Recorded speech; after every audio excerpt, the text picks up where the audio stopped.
There were definitely students who were more talented than me, where in a first draft, they could make things happen that didn't happen for me until like the seventh draft. But the thing is, they didn't write a seventh.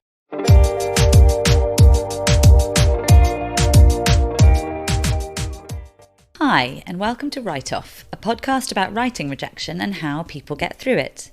I'm Francesca Steele, a journalist and writer based in London. Writing rejection has been a subject close to my heart ever since I didn't manage to sell my first book last year. If you're interested, you can hear a little bit more about that in the first episode in this series and in the trailer. My guest this week is Anne Napolitano, the author of 3 novels, including Dear Edward, the very moving story of a 12-year-old boy who is the lone survivor of a plane crash in which his parents and brother also die. It spent 8 weeks on the New York Times bestseller list last year, and the paperback is out now. It was not a straightforward path to success for Anne, though. She wanted to be a writer from the age of 10, but her first novel was rejected by 80 agents. And then her second got her an agent but failed to sell to publishers.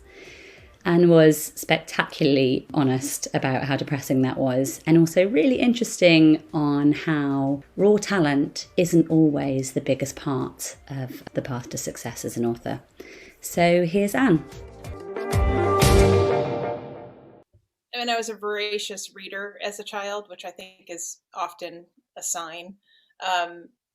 And when I was in 4th grade, US date, so like 10 years old, you would get vocabulary assignments from the teacher. And, you basically get those from the time that you can write and read. And this particular occasion, the teacher said, I want you to take this list of 10 vocabulary words and make them into sentences, but I want the sentences to connect. Like I want it to tell a little scene or story or something, like a paragraph. And that had never been part of the assignment before. So I went home to do it, and I thought it took me like 5 minutes. And I looked up at the clock when I was done, and it had taken 45 minutes. And that like completely blew my mind, because outside of playing, I had never done anything where time disappeared like that. And I had this moment where I was just like, this is magic. This is like playing. It's like time disappears and I go someplace else and I want to do more of this. And so I started writing a novel like the next day, in the definition of a 10-year-old's novel. And I think it was about a wartime orphan. And I wrote like 10 pages. And then like the next year I started a novel about a wartime nurse, because apparently at that age I wanted to be a serious novelist. And I felt that you wrote about war when you were a serious novelist, even though I knew nothing about war and had no business writing about it.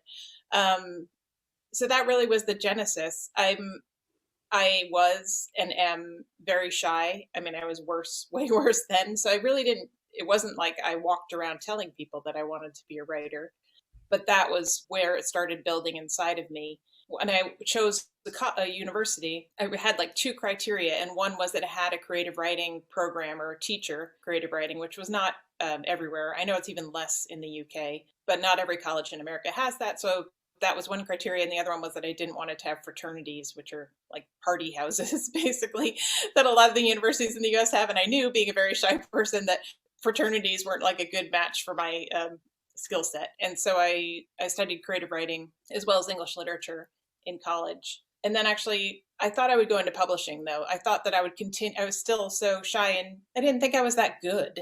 I just thought I loved it. And so I thought I would go into publishing and write on the side kind of for myself. And then maybe someday I would be able to publish a short story or something like that. But I actually got sick in my senior year of college with Epstein-Barr is the name of the virus, but it's like mononucleosis or glandular fever kind of a thing. Right. So I ended up being like, it wipes out your immune system. So it took me an extra year to finish college. And I have been healthy my whole life up until then and my whole life after then. But it really it was like getting hit by a bus, basically. And I had very little energy. And I went back to college for my senior year, but I took a half load of classes. And every day I would have to prioritize like where I wanted to put this pocket of energy I had, because I didn't have much. And so it was basically like, what's meaningful to me? And it was writing and my boyfriend. And so like, that was like, and in that year, I had a sense of my own mortality and how life can change on a dime in a way that 20-year-olds don't normally get. And in that year, I was like, oh, I'm going to try to do this because this is what I love to do. And I don't know what's going to happen next in my life. And if I fail, I want it to be my failure and not just a sort of generic trying to please my parents' failure. Mm. And so that was the moment where I decided to really start telling people. I went to graduate school at New York University for fiction writing. And that's where I started writing. That's where I wrote my first novel, the one that was rejected by 80 agents. Right. So yeah, we'll get to that bit, and we definitely will. But I'm interested in what you just said about writing and loving it, but not thinking you were very good, and how that feels when you're doing it. I mean, maybe it feels different now, but back then, were you reading back things you'd written and going, gosh, I loved writing that, but ooh, it's not good? Or were you looking on things and thinking, well, that bit's okay, or I think when you're young or new to any kind of an art form, I think that's actually the moment where talent is the most apparent because nobody knows what they're doing. So if you're in a classroom or a workshop with, 10, 20-year-olds, none of us have enough writing experience at that point to sort of mastered any kind of craft. We don't have enough, we don't have the 10,000 hours. We don't have the depth of, just practice and experience that comes with time. So you will see flashes of brilliance or just natural ability that come to the surface. And at that point, you're just like, oh my God, well, that person has it and I don't. And I felt that way in college and in graduate school, where there were definitely students who were more talented than me, where in a first draft they could make things happen that didn't happen for me until like the seventh draft. But the thing is, they didn't write a seventh, and I would. That's how it felt initially, where I was like, it was very stark. It was very clear. It wasn't really me feeling badly about myself. I feel like it was realistic. Some people have more flair and like immediate, like off the page sort of success with language, whereas mine really was in graduate school actually was where it really became stark to me, where I would look around the room and there were really talented students who were handing in work that they had written in college, because they were smoking pot and hanging out and didn't, like weren't doing new work to hand in. And I was like, well, I'm not as talented as them, but I know how to work hard. Like I come from like really, my parents are both professionals. I don't come from artists. So I know how to show up on time. I know how to work hard. And I was like, I can do that. And then I get to do this thing that I love. And I'm bringing something to it that is going to take me where it's going to take me. So that's where it really became a practice and where I sort of really began to accrue the hours that I think anyone needs to sort of get deeper and deeper in their own work. Mm. Okay, so you started writing your novel in graduate school, and so how long did it take you to write that first manuscript? Yeah, it took 2.5 years. I think I finished it shortly after we graduated from graduate school. And there were students in my program who had immediate success, who like sold novels for a lot of money. So like there was that was where I was like, okay, I'm now on the playing field and this will now be my career. So sending it out and having it rejected by 80 agents was was just like, well, it was like a reality check. Yeah. I mean, what was it about? It was about I think it was called Ghost Girl, and it was about a girl who was suffering from anorexia and her in an unhappy family, and how sort of the family mechanisms changed around her as she got sicker. And I think now that book is probably terrible. And I remember at the time thinking that I didn't think it was great, but I thought there were good. I thought there were very good scenes in it. Like I remember writing a scene where the girl was running stadium steps, like in a football stadium or whatever for exercise. And so I remember being like, I'm very happy with like three things that happened in the book. But I really do think that for me, certainly there's a saying that writing a short story is like swimming across a lake. Like you could see the other side of the lake. You're familiar with lakes, you know how to swim. I think I can swim across the lake. There's a beginning, a middle, and an end. And you can. So you can write a short story, but writing a novel is like swimming across the ocean. And nobody knows how to swim across the ocean unless you put a lot of research time, effort, figure out what equipment you need, talk to people, read books, blah, blah, blah. So I really had to write a novel in order to figure out how to write a novel. Because just trying to write something that's like 350 pages itself, and like pulling any kind of a story arc through that is very challenging. When the 80 rejections came, um, that made sense to me. Like that wasn't a crushing blow. The next one was a crushing blow. How long did it take for those 80 to come in? How long was that process? Probably like 6 months. Probably about 6 months. I did it in waves. I didn't send it out to 80 agents initially. I think I did it like in batches of 10, basically. Probably 6 to 10 months, because usually you don't hear back for like 3 months or something like that, just because of the piles and the slush piles that these agents are going through. And a few of them had scribbled like like normally they're form letters, I guess now form emails, but a few of them had like scribbled in the margin like something that they liked about the book, and that was like encouraging.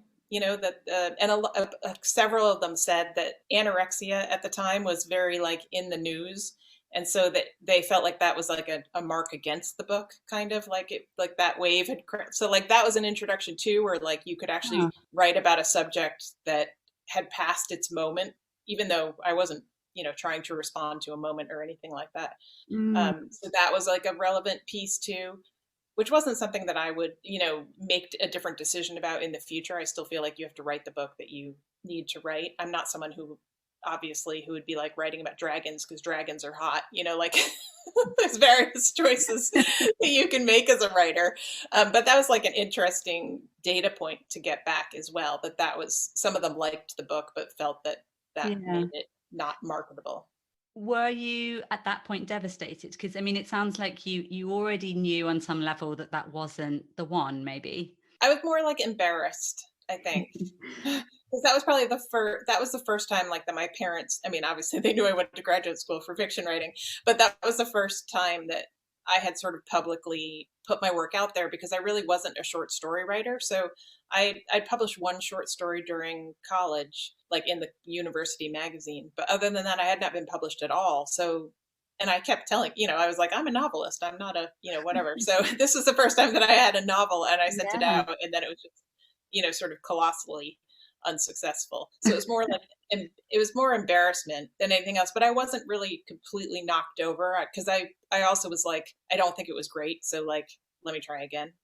And so then you did try again, and you set about writing another one. And how did that feel to write, and what was that one about? That one, I felt better writing that one. Like, I do feel like I got sea legs kind of from doing the first one. So this one, I was like, okay, I know where I am in doing this process, so I can sort of begin to hunker down in it and like make it work better, as opposed to just doing it.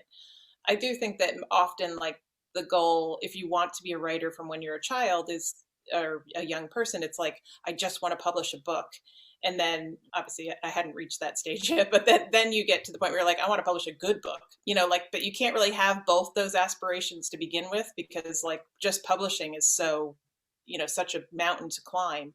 It's just Mm. once you're on top of that mountain, you're like, I want to be proud of the books that I'm publishing.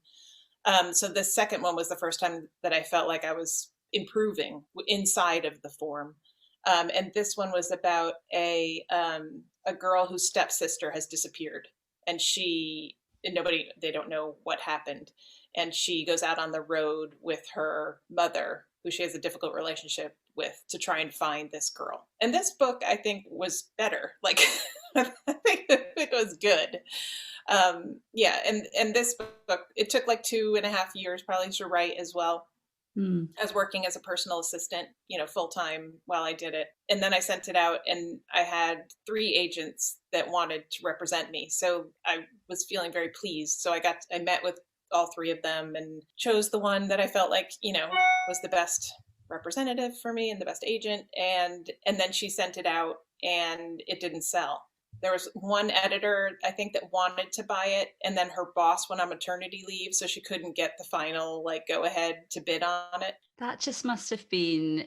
I mean, how long? First of all, how long had you been waiting on that submission before you got? How long was it, for example, before that editor expressed interest? Did you have a lot of rejections in the interim, or were you waiting a long time? It wasn't that long, as I recall. I think, because I think my agent sent out like 3 waves of, submitted it in 3 waves. So like send it out to like 8 editors, and then 8 editors and 8 editors. And it was over like a 2 month period because they're pretty good about the editors are pretty good in responding to the agents within a time frame. So it probably took like 2 months, and then I knew it wasn't going to be sold. And That that was just I was must have, yeah. Because yeah. I've had, as you know, I've had one book. I've just written my first book, and I don't think it's going to be published, and that was pretty demoralising. And I mean, two, having spent well a total of I guess between 4 and 5 years, must have been devastating. How did you feel? How did you Yeah, move on? that one was devastating. So I was like 28 or something like that at that point, I think. So all I had been working on or trying to do, I had a job, but it was like a job. It wasn't, what I loved to do. Just worked very well as like a way to make a living while I did this. But I hadn't like invested in trying to like have a career, a career on the side or something that I wanted to do long term. And at that point I was just like, oh, this isn't going to work. Like I'm not good enough to be a writer. And so I got very depressed. My father was sending me brochures for law schools in the mail. I heard you say that in another interview, and I felt like you were passing it off as a joke, but it must have been really crushing actually to think Well, I've yeah, invested all this time and then well, my parents were very pragmatic and not artists, as I said. My dad is a lawyer and a banker, and my mother is a business consultant. And so they were just like, all right, like this is data, and you need to respond to the data. And the data is that you need to do something else.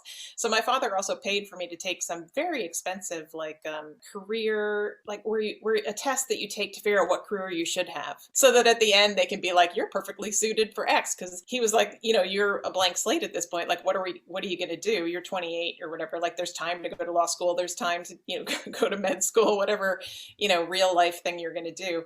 And I remember taking this day long test in some office, and it's funny because I was always like, I answered all the questions thinking, they'd be like, what do you love to do one monotonous task all day long? And I would be like, yes. Although that signs you up to be like a factory worker. Like, so at the end, this very bizarre result where they were like, you should be a park ranger. Like, because I think I just like mystified the whole and I wasn't trying to like I was trying to answer it like truthfully because I was like open to the idea that maybe there was some other career that I hadn't thought of yet. And the thing was, it was very demoralizing. It was embarrassing. It was foundation rocking because this is what I had wanted to do my entire life basically. And I didn't have a plan B. And what found, I couldn't figure out how to get out of this hole that I basically was in. And I started writing again because it made me feel better. So I really just started writing sort of not secretly because nobody was asking. It wasn't like it wasn't like people were like, "Are you writing?" Because nobody really, cared or, certainly wanted me to write. But I started writing again, I think in the evenings just because it made me feel better inside my body and like it turned my brain on and I felt less depressed. So I ended up starting another book purely to make myself feel better. And that was the biggest revelation of my writing life, certainly, because at that point it was like a light bulb moment where I was like, oh, I'm going to keep doing this. This is part of who I am. And I cannot be like a mentally healthy, functional human or be myself if I'm not writing. So I'm going to keep writing, even if I never get published. I'm just going to do it to be me. And that took this enormous weight off because at that point I assumed that I would not be published, but I didn't have to question it anymore. Like I was a writer because if I'm not a writer, then I'm going to be like lying on my bed face down, like, being depressed all the time. And that's no life. yeah. So that was like a real turning point. So I sort of, and I also, then I wrote that third novel thinking, well, no one's going to read this. So I kind of based it on my mother's large Irish Catholic family and like some family secrets and things like that had always fascinated me because no one's I've read Within Arm's Reach and I really enjoyed it. And I wanted to ask you actually if I feel like in that and Dear Edward, which I've also read, you really seem to have a strong interest in family, but also different perspectives. In Within Arm's Reach, you obviously have these 6 family members revolving around each other. And then in Dear Edward, you have one timeline which tracks various people on the plane before it goes down. And I wondered if that was something that you had honed in your earlier manuscripts, because it's quite a technique, doing multiple perspective well. And I wondered if you'd attempted that in your earlier manuscripts and sort of, practiced it before you got to Within Arm's Reach. Yeah, that's interesting.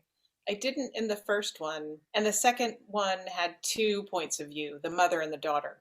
So to some extent, yes, but Within Arm's Reach was the first time that I really explored that or felt capable of exploring it. And that's probably like one of my favorite parts of writing. I love going into different people's heads. I went into like everyone's heads in Dear Edward initially in the first drafts, and my two friends who are writers who read my work first were like, you got to pull back. Like, you can go into everyone on the plane, but like on the ground, it has to be just Edward. And they were right. Like, I was going into his aunt and uncle's heads and Shay, the next door neighbor, and it was too much. Like, it was too many voices. So like my inclination is like, it's very fun for me to like go into Crispin Cox on the plane in Dear Edward, who's an octogenarian billionaire. Like, like it's just fun. Yeah. So that I would say that actually comes easily to me. I was a personal assistant at one point for a self-help writer, and I kind of ghost wrote, like not officially, but ghost wrote some of her like minor work, and I could do her voice really well. Like I can do people's voices, not on the page, and that's a lot of fun for me. And I also think it's really interesting that if you have three siblings who went through the same event, they all will give you a completely different rendition of it, like every time. Do you think there was anything that you did come to Within Arm's Reach with, obviously the revelation that writing was for you and not for the kind of end product, but in terms of the actual writing technique, was there stuff that you brought to that book that you think you might not have had otherwise with those other manuscripts behind you? Yes, definitely. I definitely got better with each book. So I'd be horrified if my first novel that I wrote was out in the world. I mean, it would be, if it had come out, it would be gone by now. Like, it would have disappeared and not be in print and all that kind of stuff. So I feel very grateful that because each book is better, that by the time the first one came out, it was my third. Like, I'm definitely like a slow developer and a slow burn in like every single way possible. I have no sharp retorts. I'm like not quick on my feet.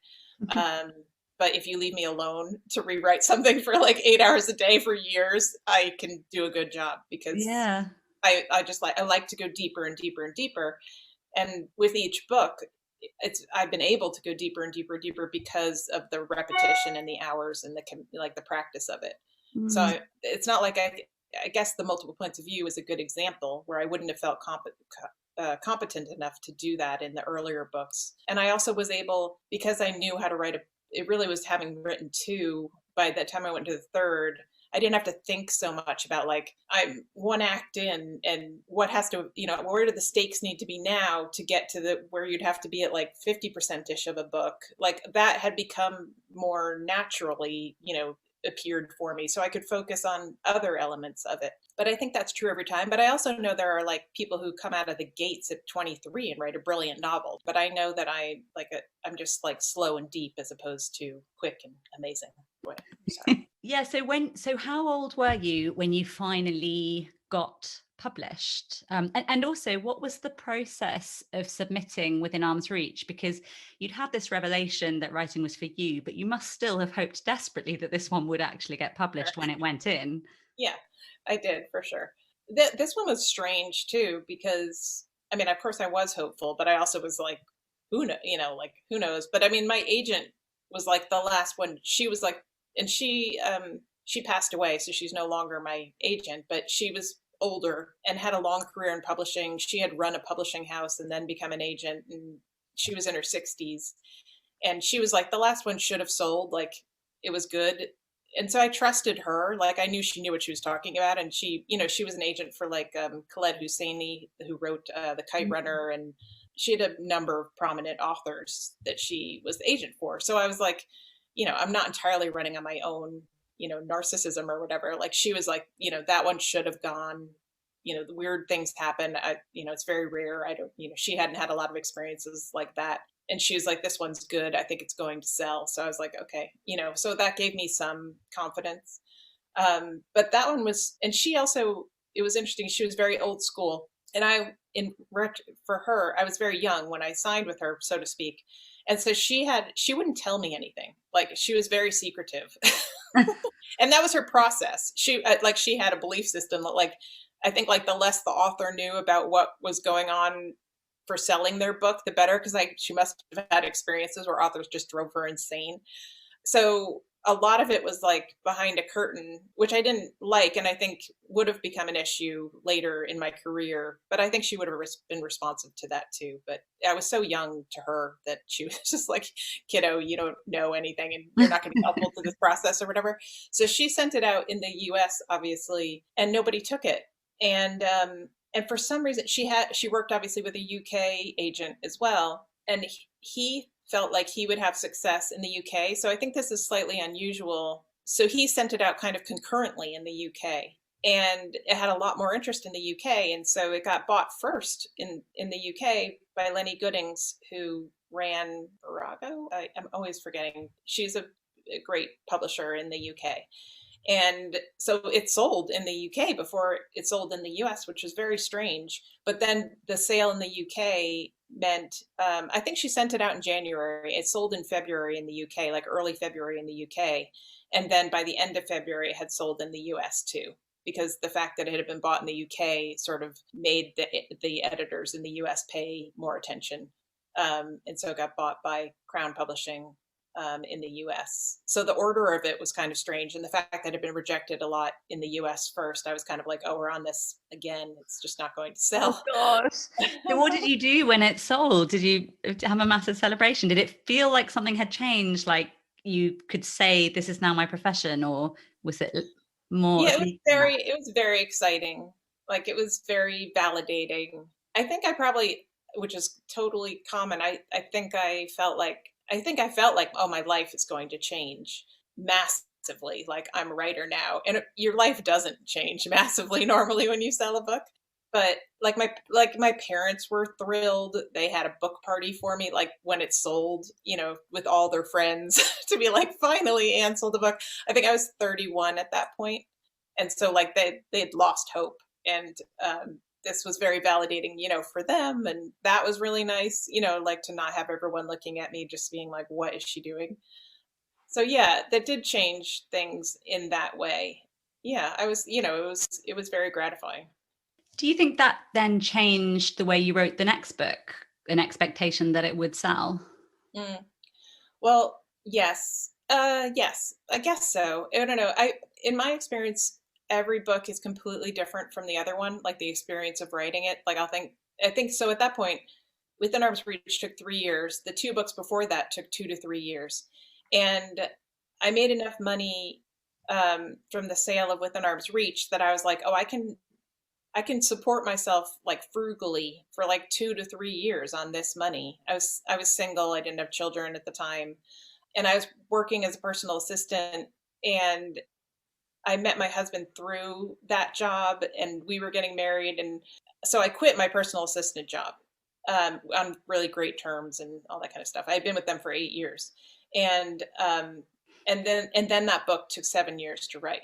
So I had budgeted, and because I was like, well, this is great. Like it's always taking me 2 to 3 years, and I'm going to be able to do it full time. Like I won't have a full time job. I probably write this thing in like 8 months, like, and then the book just was very challenging and changed like 4 times while I was writing it. And a real person, historical figure, a writer named Flannery O'Connor, who's a famous short story writer in the US. She's really not known that much abroad, but she's a major short story writer. She showed up in the novel and about a year into my writing it, and I was horrified. I had no desire to write historical fiction. I felt like writing a good novel is challenging enough without having to like faithfully represent a real person, much and time period and chronology and all that kind of stuff. That had never been something that I had wanted to do. I'm from New Jersey, which is in the north of the United States, and there's like an unwritten code that you don't. And Flannery O'Connor is from Georgia. She's a Southern literary icon. And if you're from the North, you don't write about Southern literary icons. Like you have to be from the South to write about Flannery O'Connor to have her be a character in your novel. So I was really horrified. and I fought it. And then I had to do, and then I had to do a lot of, once I realized she wasn't leaving and there was a reason for her to be there, I then had to do a lot of research. And then I was like, this book has to be good because Flannery O'Connor's in it, and she's a very intimidating, she's dead, but she's a very intimidating figure. And I was like, I'm not going to disrespect this woman, this incredible writer, by writing a crappy novel that she's in. So even like for myself, that kind of like raised the bar of what I needed it to be because she was in it. So it took me 7 years because, and then I had 2 children during Wow. writing that. And I kept thinking, oh, I'm going to finish it before this first baby's born. And then I was like, well, I'm definitely finishing it before the second baby's born. And neither was the case. So there was a various like issues inside of the process. Wow. What an achievement to then finish it. I guess, yes. I've heard you say before that you have low expectations generally. Is that still the case? Has that always been the case? Yeah, I think that is from my earlier failures. And the fact that I sort of, after the second novel didn't sell, in teaching writing classes, and if you hear writers talk, they all say like you really should pay attention to the process because the result, like the goal, the publishing is never going to be what you want it to be. Like even if you are, even if your book is like, and I'm not talking about my book, but an outrageous bestseller, like on the list for like 2 years straight and sells 1 million copies, like you're going to lose friends. Like people are going to be weird with you. You're going to be like inundated with emails and requests and like crazy people. And, you know, like even if like that incredible, like Oprah level dream is achieved, it has a ton of like complications and stressors built into that. And that's, you know, like I've seen people go through that. I've seen people go through everything, from knowing writers and teaching and all that kind of stuff. So like you really do have to love, you have to be there for the work because that's your life. Like that's the actual publication is, you know, this tiny percentage. And also I love having low expectations because it's not being pessimistic. It's not like I'm like, no one's going to like this book. It's crappy. What am I doing? You know, everything's going to be terrible. It's not that at all. It's like, I'm writing the book like for me. I want to love the process. I want to love my work. I want to love my life. And then I have no control over anything else. Like I really, and so I assume that nobody's going to read this book. I assume it's not going to sell. I assume not another person is going to read Dear Edward after today. Like, I don't, and then when people reach out and say nice things, it's such a pleasant surprise. And I didn't think Dear Edward was going to sell because, I mean, you talk about failures. So the first Within Arm's Reach and A Good Hard Look were both like critically praised. Like they got good reviews, but they really didn't sell very many copies at all. They did not sell well by any metric. So not very many people read them. So when I was writing Dear Edward, which took me 8 years, so A Good Hard Look took me 7 years, and then Dear Edward took 8 years. But the whole time I was writing Dear Edward, I really, and I think realistically, thought this might not sell at all because at that point I was a mid-list writer, which is what they call a middle-aged writer who has published a few books that are unsuccessful. And so what publishing gets excited about normally is the hot new talent. So like they're very into 20 somethings who have written a great book because that's like they've arrived on the scene and it's marketing gold, etc. And then they're obviously into like career bestsellers, you know, people who sell a lot of books consistently. And I was not any of those things at all. They're not generally not excited about middle-aged writers who have published several books that have not done well. So like even like I have some friends who are agents and they were just like, well, maybe you'll get what you got for your last book, you know, like, so while I was writing it, I really was just like, I'm writing the book that I want to write, that I feel like I need to write, and I'm loving writing it. Writing Dear Edward was the most joyful writing experience of my life. Writing A Good Hard Look right before it was so hard. And when I finished it, my husband, who had lived with me for the whole course of writing that book, he was like, I think you should do the next one differently, because if this is a labor of love, like that was terrible. Like you were in despair for a lot, of that book. Why would you do it that way again? And so he was like, I suggest that you, whatever your next book is, I suggest you do it differently. And he challenged me to, for the first year of whatever the next project was, that didn't let myself write what I call pretty sentences, because I like nothing better than writing a scene and having a character show up and say something I didn't expect them to say, and then something else happens, and like, and then like the flow of the language and the going for some kind of like lyricism. That's my happy place, but I cannot think analytically at all in that place. It's like that part of my brain is inaccessible. So he suggested I spend the first year just thinking about the new book, taking notes and doing research. But I was not allowed to write. And then also during that year, reading outside of my normal zones of reading. And I was very annoyed at him for that suggestion. And and it was really hard, but it was so smart. So that's what I did for Dear Edward. Like, I became obsessed with a plane crash that really happened. And then I spent a year doing research, taking notes and thinking. And I think that's part of why the writing of the book was just joyful. I think because I walked in like 50% prepared, where I normally walk in 0% prepared. And so when I was able to write the pretty sentences, I was so grateful that I was able to write them, because it was like going on a diet or something, and then you get to eat cake. Like, this cake is the most amazing cake I've ever eaten in my life. Like, I was so appreciative in my bones of the writing, which I had been doing my whole life, and like having to take a break like that and not being allowed to do it in a way, but still being engaged with like a project, was really revelatory for me. I don't even know if I've answered your question, but that changed the process for Dear Edward. And not thinking it was going to sell, I was just like, I'm just happy eating this cake, like, and I want to do the best job that I can at it. And then if it doesn't sell at the end, that's okay. And then, of course, it went to auction.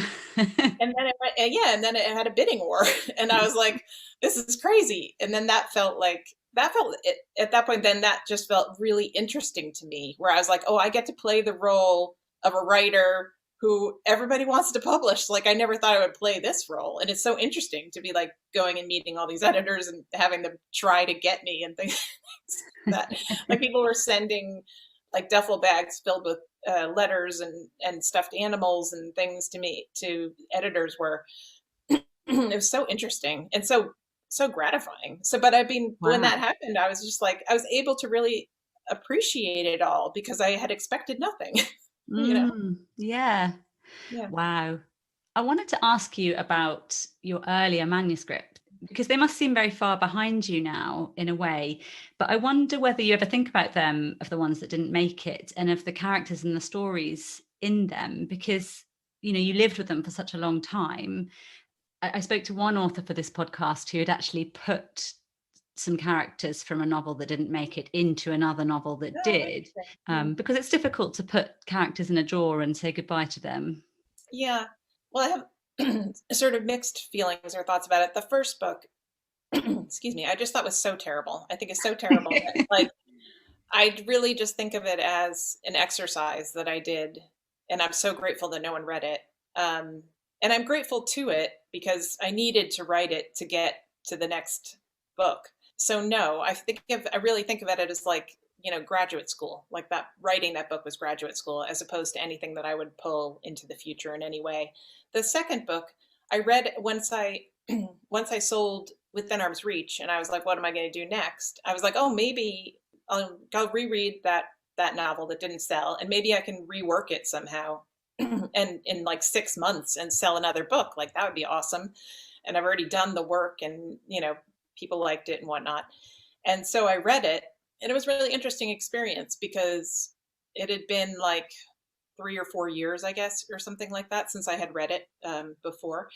And I thought it was good. Like, I was reading it and like clinically being like, yeah, this works. This is good. But I had no emotional attachment to it anymore. Like, it wasn't mine. And I couldn't imagine like breaking into it and doing something inside of it. It didn't feel like I wasn't there anymore, emotionally, or with my interests, or in the development of myself as a writer. It felt like it was not something that I could use. And that was like, I really had thought that this would be great if I could just rework this and make, because I liked it anyway. And I do feel like that is the same going forward. Like when I think about Within Arm's Reach or A Good Hard Look, I think, well, I don't feel like they're mine anymore in a way. Um, I feel like they were the 32-year-old me's, book. And I don't, and I'm proud of it. And I'm glad the 32-year-old me wrote it, but I don't have, I don't feel like it's not alive in me, in any way. I feel more like a reader than I do like a writer of them, if that makes sense. Yeah, yeah, it does. Some of your characters talk about memory in quite an interesting way. I mean, Edward obviously tries to not think about his family who've died. But also Kelly in Within Arm's Reach says that memory brings her pain.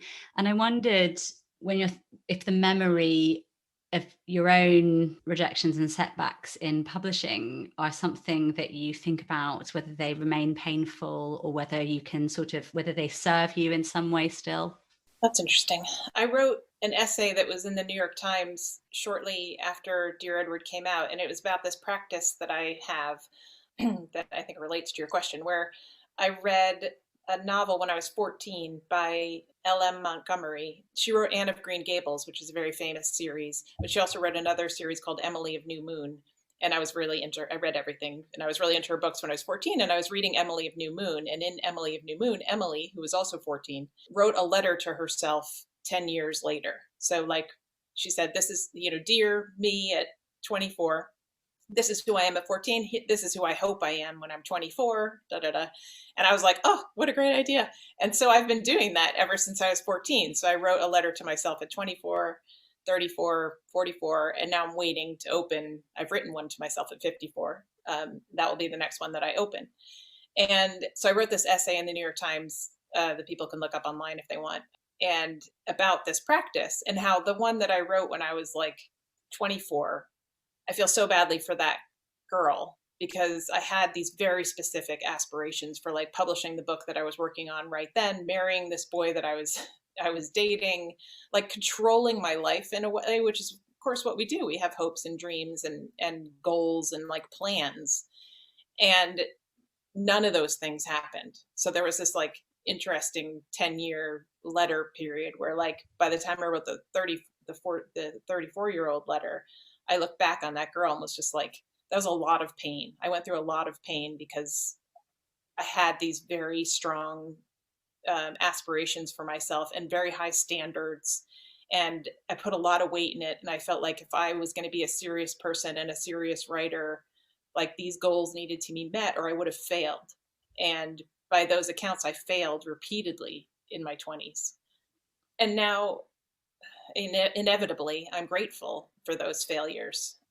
I do think failure is more interesting, but also you have to respond to those failures, and it's in responding to those failures that you figure out who you are and who you want to be. Like, do you want that failure to beat you, or do you want to keep going? Do you want to get up again, or do you want to stay lying down? And I got to make those choices, and I made them. And it's so interesting aging, because you're playing the long game and you have a longer history. And when Dear Edward was successful, and even just when Dear Edward was finished and I was very proud of it, like, I felt like I'd done what I wanted to do, even though my editor was amazing and the editing process made it better. I felt really proud of myself. And that's not a public thing at all. Like, I'm not even telling my family that I feel really proud of myself, but like, I got up all those times and I spent all those years writing inside, like in quiet, with nobody caring or knowing or, being invested in any way, but like investing in myself and my life and like what I wanted to do and how I wanted to spend my days, and knowing, because of the failures, that like filling my own self up with the work that I wanted to do and the standard that I wanted to hit with it was so worth it. And then to do it for long enough that you actually get external success is very moving and gratifying. So I'm glad. I could have given up when I was, 28 or 30, and nobody would have thought ill of me for doing so. But I'm so glad I didn't.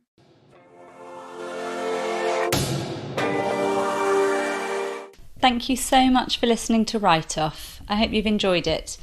If you do have a chance to leave a review or rating, I'd really appreciate it. You can do that in your podcast app, and it really helps people find the podcast. Plus, it just makes me feel good, to be honest. Guests still to come on the podcast include Alex Wheatle, Michelle Roberts, and Douglas Stewart. You can also find me on Twitter. I'm at Francesca Steele with an E at the end. So do pop along and say hello. Hope to see you there. Bye.